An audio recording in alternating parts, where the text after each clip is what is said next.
Hello everyone and welcome to the 60X Business Show. My name is Kitumaini and together with my guest we'll have different conversations about business, entrepreneurship and life. This is the show you've been waiting for. Stay tuned.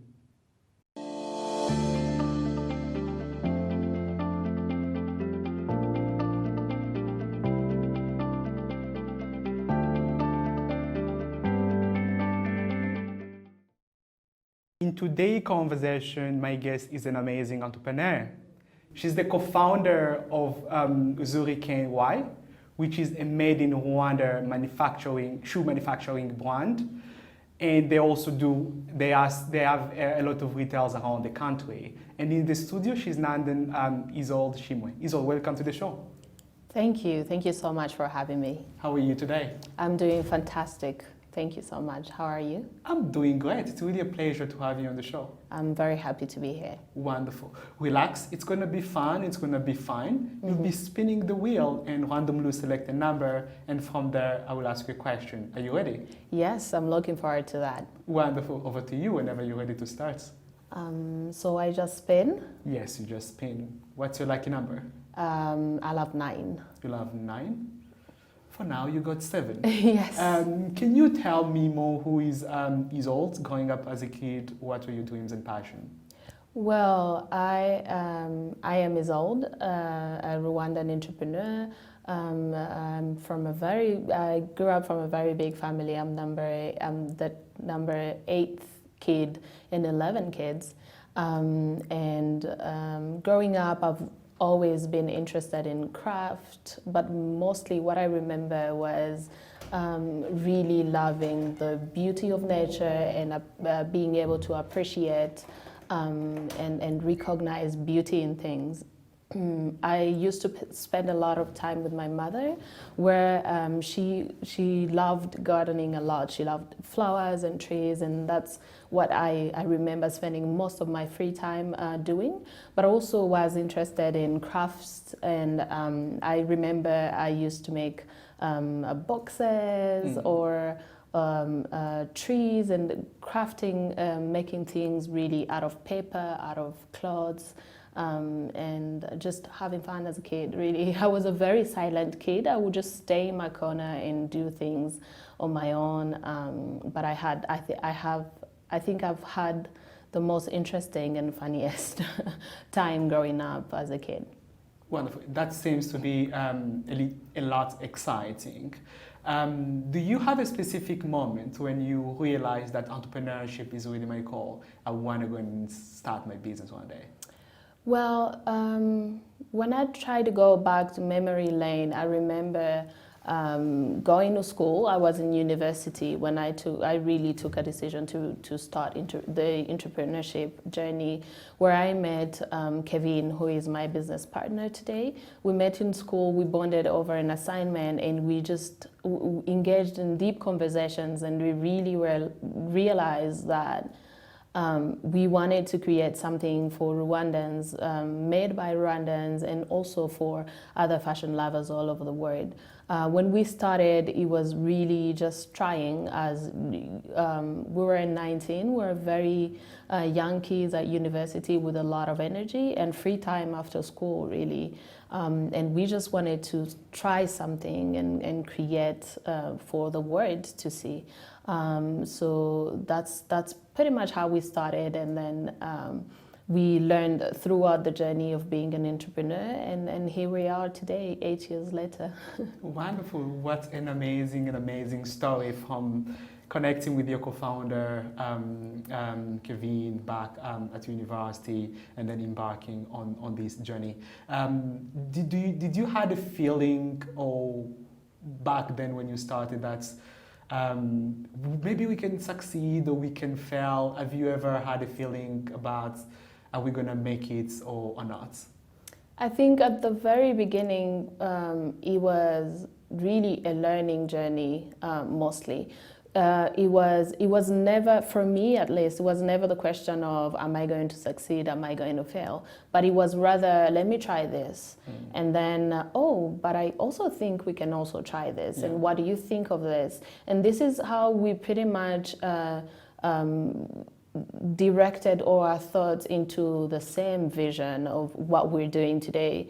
It was really mostly trying and believing that things were possible, because when you're trying something, sometimes it's really not clear to you to begin with, and then it becomes very hard to explain or to share with the people that are around you. So what we did was really trying things, and slowly we got people who believed in us along the way, and they carried through, and we all went to really build this company that we have created for the past 8 years now. Perfect, that's beautiful. Can you spin the wheel for another round of questions? Yes, sure. What's going to be your next lucky number? Is it going to be 9? Oh. Is that 8? Do I have to spin again? Oh. No, you got I got 8. Number. All right. Can you tell me, how does it feel to be an entrepreneur? Well, first of all, I think I have to talk about how it gets lonely. I'm just going to really give you another view of the whole entrepreneurship journey. We get a lot of people, a lot of entrepreneurs romanticizing the idea of being an entrepreneur. It's good to be an entrepreneur. I mean, it's important because entrepreneurs get to solve some of the problems, and actually some of the hardest problems, which is why we're here. But I just want to point out that it really gets lonely, because most of the times you are the only person that sees what you want to achieve. So it's important for you to get the people, the right people, the right team to go along with you to achieving those goals or to getting to that vision. But there's one thing, getting the people is one thing, and also having the people who believe in the same thing with you is another thing. Other than that, they talk also this word in the part of romanticizing the entrepreneurship journey. They talk about how you are free or get a lot of free time to do what you want, or your own boss. You are not. Your clients are really your boss. They are the ones that indicate, they are the ones that tell you what to do. And also it's a learning journey for most of us. And most of the biggest entrepreneurs that I know or that I have met in my life do not necessarily have background in finance or haven't studied business in real. So it's very it's also a learning journey for most of the entrepreneurs. Some of us have ideas, some of us have creative ideas, and it's important to understand how to develop that idea, to make money out of that idea, to market it. So all of those are things that we learn along the way, and at some point it's important to really recognize that you need help and get the right people on your team, the experts in marketing, for example, or finance. But it's important you understand those aspects of the business. It is also, I think, a playground for a lot of people where they really get to play with the services and or product that they do offer, to also learn from the people, for example, you're giving those products or services to also learn and figure out how to scale up or move forward. Wow. I like the introduction part when you say that entrepreneurship, it's a lonely journey. And to be honest, I can easily connect, because especially for startup, when you start, you're starting your idea by yourself, and people will start being closer to you once they've seen, oh, he or she managed to do that. But from the beginning, you are alone. No one believes in your vision or your dream. That's right. It's only you. Can you share with us, you personally, how do you manage the state of being lonely? What do you do to come out of that stage or that feeling even when it's happened? Well, I have to say that I really have been lucky to also have a business partner where it's where it has helped a lot to sit down and talk and discuss really what we want to do and where we want to get to.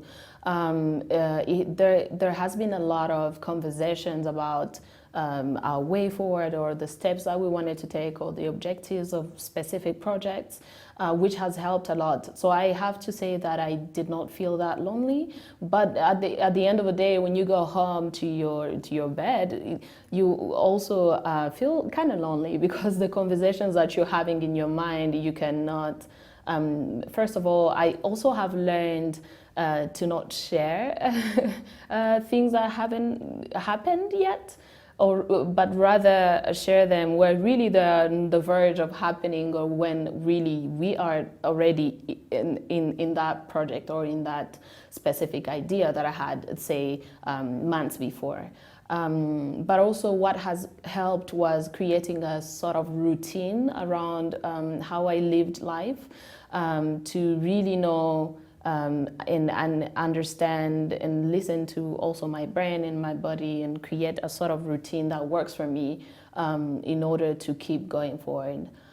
Yeah, I think that's really what has helped until today. Interesting. And we've seen during this pandemic a lot of business being affected, either a decline with their sales or them struggling to acquire their raw materials. Can you tell me, for the case of Uzuri, what are the challenges that you're facing during this pandemic and how are you solving them? So we have, first of all, we sell products and people like to interact and touch and feel the product before they purchase it. And it's also it is also has been one of the experiences that we want to offer to our retail spaces, where we want to create a safe space and a comfortable space for our customer to really walk in the store, get to understand what we do, get to learn about the brand, and then purchase a pair. So that was non-existent during the pandemic. We have invested a lot in marketing and also working closely with our team to still push or be present in the eyes of our customers for them to purchase our products and for the company to also survive. We have strongly invested in our e-commerce and also the marketing team to really be able to be still standing today. But also one thing that I realized was that it was very important for all the business owners to adapt and really readjust the ways they used to provide the products or services. And also one of the biggest learnings was also to realize that things need to go digital. Everything needs to go digital today, a year ago and even up to today. Now you may wonder, how do I take my products to digital? So this is where comes strong investment in e-commerce, if possible, depending on the scale of the business also, because e-commerce platforms, really good ones that also work, cost quite some money, but also the digital advertising and taking a case study of social media has contributed a lot to pushing products or services online for the people to see and for the people to consume, really. And also making sure that we're getting feedback or still learnings from our customers has been one of the biggest contribution to all of that in general. Wonderful. And talking about customers, I know we're celebrating customers these days. Yes. What message would you tell your customers watching you now? So I want to really thank our customers who have been one of our biggest source of learning, where they really pushed us to think harder and being more creative into and to also be able to serve them better. We have learned so much from them, and if it really wasn't if it wasn't up to them, we would not be in business today. Wonderful. Let's spin the wheel for another round of question. You got 7, 8. What's going to be your next lucky number? I hope it doesn't go to 7. It's not 6. Is it 6? Yeah, it's 6. Okay. Oh, I like the combination 6, 7, 8. Okay.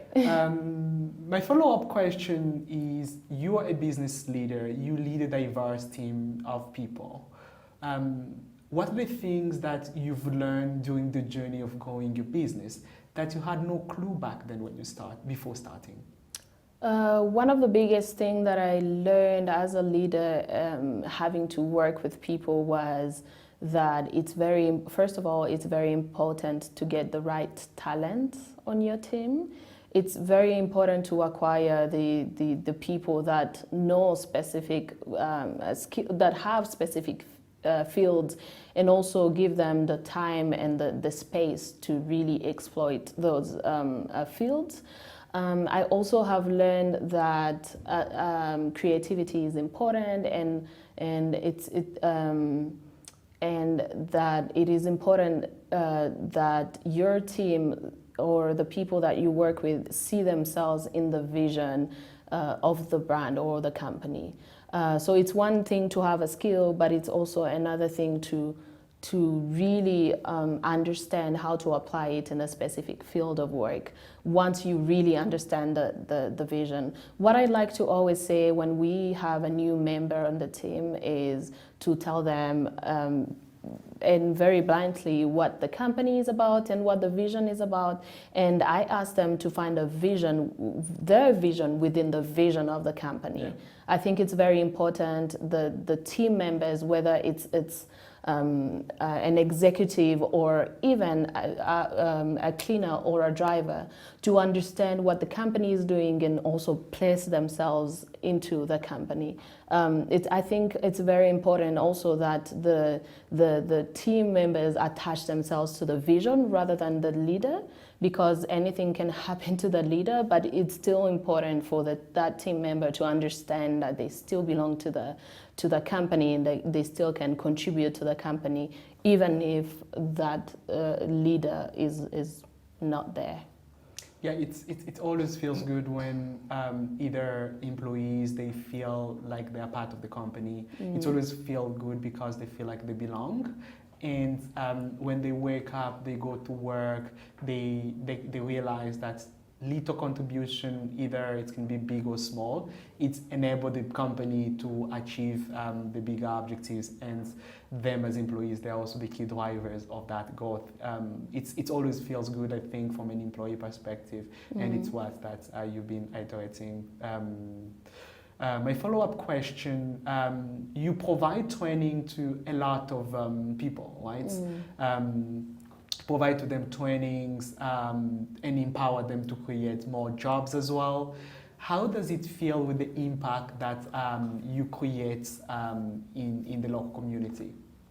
So let me take you back to really why, and one of the biggest reasons why we decided to strongly invest in the training part of our business. When we started really wanting to create a business and a brand about 8 years ago or slightly before that, we found it very difficult to find a mentor or a business that we looked up to go ask questions, or maybe even ask for an internship to just learn ways of doing business in our specific industry. And also we found it very difficult to find the skilled labor in terms of shoemaking.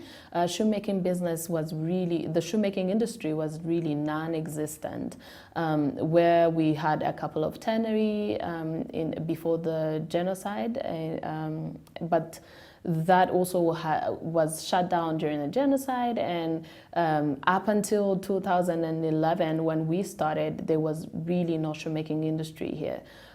So we made it our goal to really train people, to really revive, or rather rebirth the shoemaking industry. So that's how we started doing our training program, where we train less privileged people with practical and soft skills.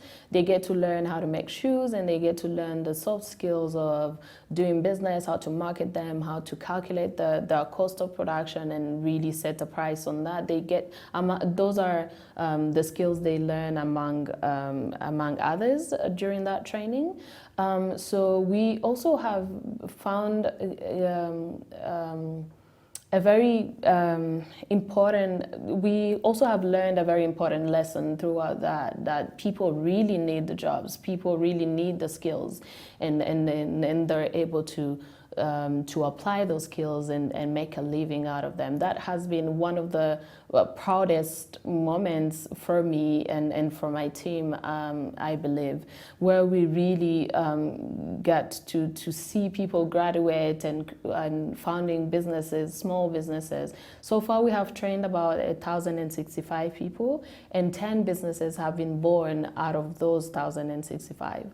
And these business owners are either working with their colleagues they did trainings with, and I thought it's a really great we've been able to keep a circular we've been able to keep it in motion for the people to really also take initiatives to create their own businesses, and also mind you, these people, even within their businesses, they're training other people. Wow. So I think it's been an amazing cycle of reviving the shoemaking industry, and I'm so proud of everybody on my team and the people that we have trained that keep the shoemaking industry really growing and reviving, which is really what we want to do. We have a lot of less privileged people, and the unemployment rate is really, really high in this country. So it's always amazing to see what youngsters can really do out here. Wonderful. That's so amazing, with the numbers and the impact and all passion behind that. Can you tell me, how would you define success? Ooh, success, that's a very good question, but also a tricky question. I think success for me is being able to have worked on something and having an impact. Yeah, I think that is what I would define as success. Whether it's inspiring somebody to do something, whether it's being able to sell a product successfully, whether it's being able to grow a company or scale it, is really to having had an impact, having created something and having had an impact. Yeah. And what does impact means to you? I just gave you a few examples of what I think an impact means. I think whether it could be, an impact can be inspiring somebody to do something, being able to for somebody else, being able to create something because they've looked at you creating your own business or your own thing and being your own project and being successful. Is also being able to revive or create something that's going to be consumed, and also being able to grow an idea from an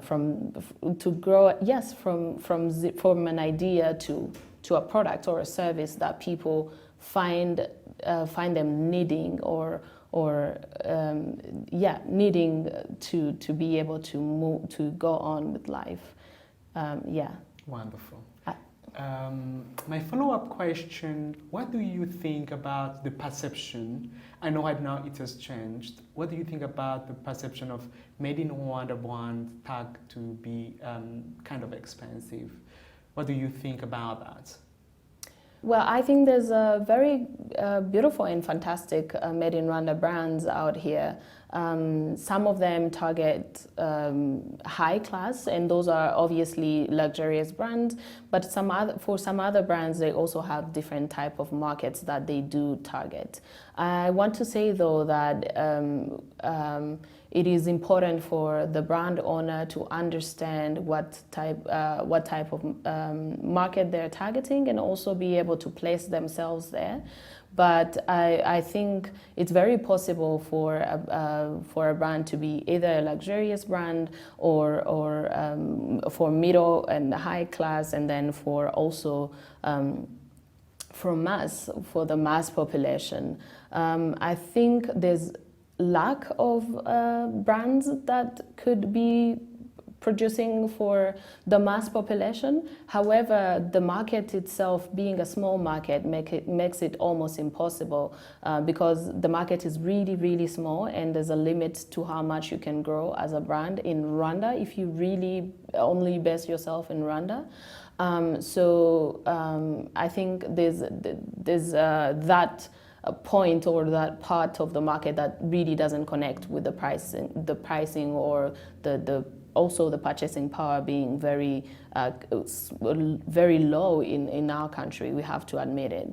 However, the Rwandan government has set incentives for entrepreneurs to get to import raw materials free tax. So there's still that possibility of having a reduction to entering your raw materials in the country.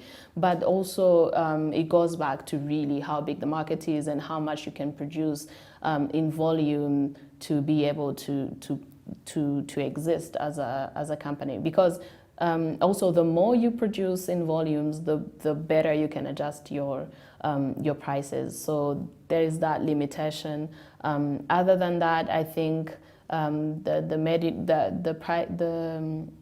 the products are being priced fairly. And as a Rwandan who is really proud to wear made in Rwanda, I can only welcome or invite or encourage the ones that can afford it for the moment, and also still maybe encourage the rest of the population, the people, if possible, to have like a wish list and maybe save slowly by slowly to be able to afford that product. But there's just amazing products on the market for made in Rwanda products, and I really wish for everyone then to be able to wear or at least experience a made in Rwanda product at some point. Why not? Wonderful. Your product contributes a lot to let's say the environment. You recycle tires. That's right. And from there, you create jobs for the people. You help people also create more jobs, which is amazing impact, both from livelihood and also for the ecosystem. How does that make you feel? You know what? It makes me. I'm very happy. I feel there's a sentiment of happiness that really grows in me when I look at the results, or when I look at the impact that we've been able to have as a brand. I remember a very long time ago when I was still in school, I think in my third year, I would hump on a bike, and the ride from my home to school or to work, if I had deliveries to make, I would go looking at feet of people. How many Uzuri products can I count on people's feet? And then one day I would count one. I think the most that I've counted from Gikondo to school, which was in town, was 3 in one day. So today it makes me very happy to look at people wearing proudly the made in Rwanda product, an Uzuri product. In a circle of 10 people, seeing 3 people at least wearing those products, it makes me so happy. I'm very, I feel the sentiment of satisfaction. I feel like it's a good, I have always wanted to contribute in this way, and it's good that it's finally happening.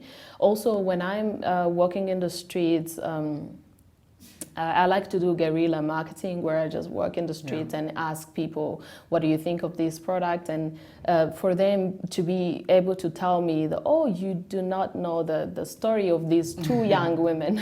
It always makes me feel happy to be able to collect that kind of information for my own knowledge and for the brand to also understand what we can do better. Now, when it comes to the training, it also always feels good to see the trainees or the people that we have had at the factory when you meet them in the streets telling you that they were our trainees in XYZ year and they have created this and that. I feel like the vision and also the goal that we have always wanted 8 years ago is finally we're getting closer to achieving it. And we did not do this only by ourselves. We have people on our side. That is one of the things that really make me happy to see on the streets. That's wonderful. And by that, we are coming to the end of this conversation.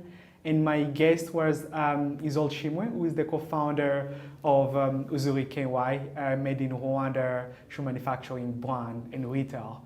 The conversation continues on social media using the hashtag 60xbusiness. And remember to tag me, my handle is @Kitumaini. Till next time, be safe, wear your mask, and I see you down the road.